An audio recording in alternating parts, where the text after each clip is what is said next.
Monika yra savi pasitikinti santūri dama. Gyvenimas su ja primena amžinas atostogas. O tai, kas gali pasirodyti įsakinėjimas, viso labo tai yra dėmesys smulkmenoms ir dvasios kilnumas. O, žinot ką? Tu meluoji kaip iš rašto. Tikrai. Ne, aš esu girdėjusi dar įdomiau. Pala, jis viską pats sugalvojo. Pasakyk Chandlerį. Man trūksta žodžių. Gal pakartoti iš naujo? Aš neįsakinėju, tikrai ne. Chandlerį? Tu kartais įsakinėjai. Patekai į juodąjį sąrašą.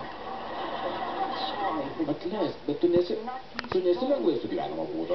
Bet tu aistringa, ir tai labai gerai. Kai įnerišti dėl kokios smulkmenos, man labai gražiai išeina tave nuraminti.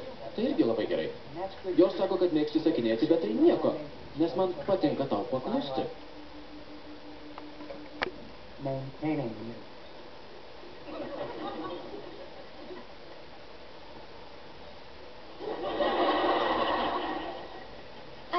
Aš jam neliepiau taip sakyti.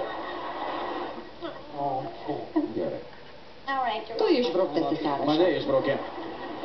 Phoebe.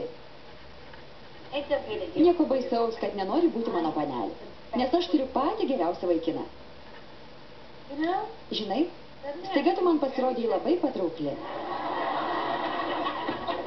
Hei, bičiuli, kaip sekėsi atrankoje? Ne kaip, nieko aš negavau. Ir kad netekau darbo čia, tai... Tikrai baisi atranka. Bet kodėl netekai darbo čia? Nes buvo ta atranka. Günteris man liepė pasilikti ir viską prižiūrėti, nes jam reikia dažytis plaukus.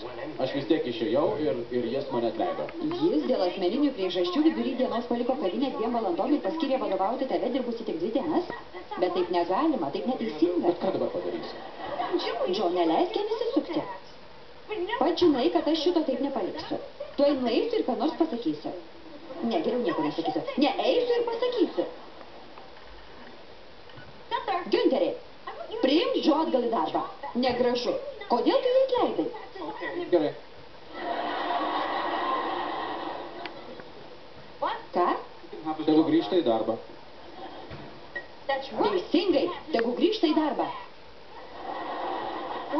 Labai džiugu, kad viską įsiaiškinom. Viskas, Džo.